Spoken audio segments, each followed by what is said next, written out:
They came chasing a dream of yellow dust in their hands and a future written in gold. But when they reached the camps, they found no courts, no sheriffs, and no mercy. Only tents stitched together with fear. Only pistols resting on the same tables as poker cards. Only men who trusted their guns more than their neighbors. In the gold camps of the Wild West, law was not written in books. It was written in blood, on the dirt roads between saloons and shallow graves. Tonight, we step into a world where survival meant knowing when to run, when to lie, and when to shoot. This is the story of life where there was no law, only thieves, guns, and the will to stay alive. When gold was discovered in the rivers of California, word spread faster than fire in dry grass. Farmers abandoned fields, sailors jumped ship, shopkeepers locked their doors and followed rumors west. Within months, empty valleys filled with thousands of strangers. They called them camps, but they were really cities built overnight from canvas and hope. There were no mayors, no judges, no jails. The nearest government might be weeks away by horse. And where law did not exist, opportunity took a darker shape. Men arrived carrying picks and shovels, and others arrived carrying knives and pistols. Some came to dig, others came to take. A miner could strike gold one day and be dead the next, his claim stolen before sunrise. Wealth appeared suddenly, and so did envy, and with envy came violence. At night, the camps glowed with lanterns and whiskey lamps. Music spilled from saloons, laughter mixed with shouting, and somewhere in the dark, a thief waited for a careless man to fall asleep. This was the Wild West before it even had a name. Gold was heavy, so were pockets filled with it. Miners carried their fortunes in sacks tied to belts or hidden under coats. There were no banks at first, no safe vaults. A man's wealth traveled with him, and that made him a walking target. Some thieves worked alone, slipping into tents with silent steps and quick hands. Others formed gangs, watching trails and ambushing travelers who returned from the rivers. A miner might survive months of hard digging, only to lose everything in one violent minute on a lonely road. Robbery was common. Murder was not rare, and witnesses learned to stay quiet if they wished to live. If a man disappeared, no one asked too many questions. The desert swallowed secrets easily. In the absence of law, people invented rules of their own. Some camps tried to create miners' courts, where disputes were settled by a group of armed men shouting opinions instead of lawyers arguing cases. Punishments were fast. Trials were faster. Sometimes justice meant a fine. Sometimes it meant being chased out of camp. And sometimes it meant a rope over a tree branch. But most of the time, disputes never reached a court. They ended at 10 paces. Duels were not formal like in movies. They were sudden, dirty, fueled by whiskey and anger. A glance too long, a word too sharp, a card game gone wrong.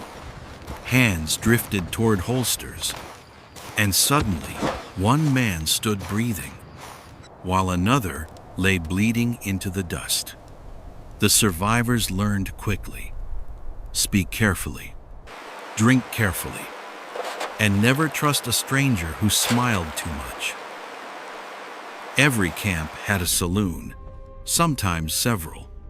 They were built from rough wood and desperation. Inside, the air was thick with smoke, sweat, and spilled liquor. Poker tables were surrounded by men who hadn't slept properly in weeks. Gold dust replaced money. A small pile of glittering grains could buy a drink or start a fight. Cheaters used marked cards. Hustlers used loaded dice. And guns waited under tables, ready to speak when words failed. Bartenders were not just drink servers. They were referees. They knew when to calm a room and when to hide behind the counter. Some saloons hired their own armed men to keep order, not to protect justice, but to protect business. If trouble ruined profits, trouble had to leave.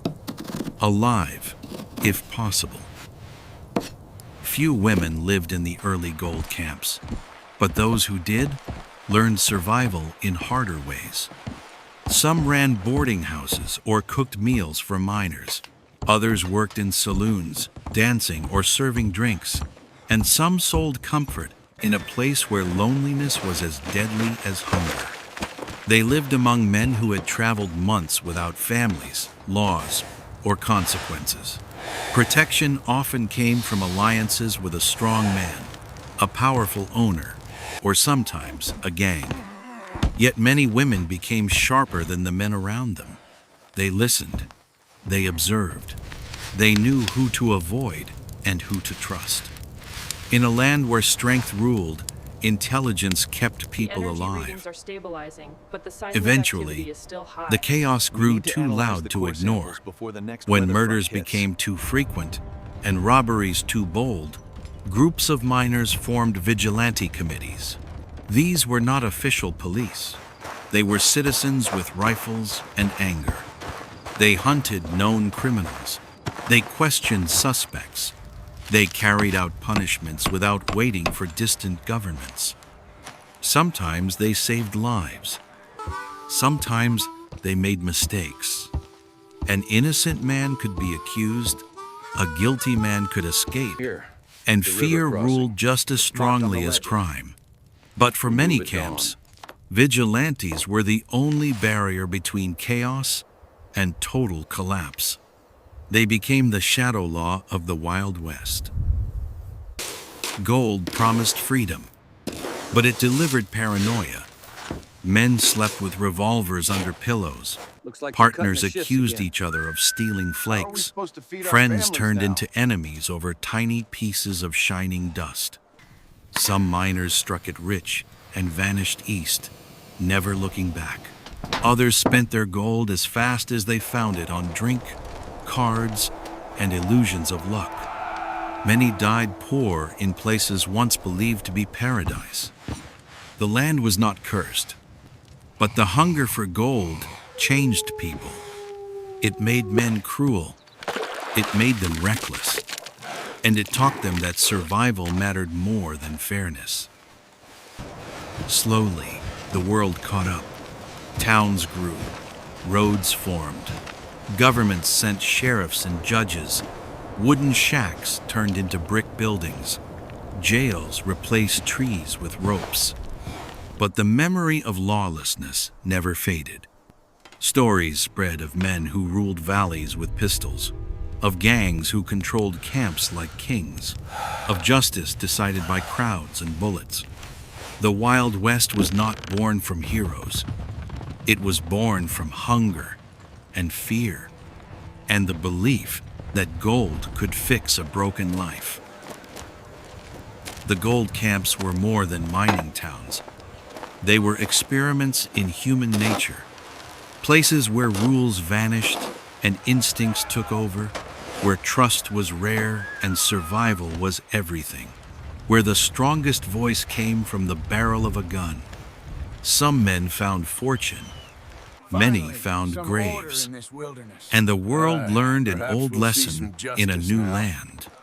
When law disappears, something always replaces it. Sometimes it is courage, sometimes it is cruelty, and sometimes it is just the man who draws first. So when we speak of the Wild West, remember this: it was not just cowboys and sunsets. It was a battlefield of dreams, where hope and violence shared the same streets. And in the gold camps, under the burning sun and cold stars, people learned the hardest truth of all. Gold could buy a future, but only if you lived long enough to spend it.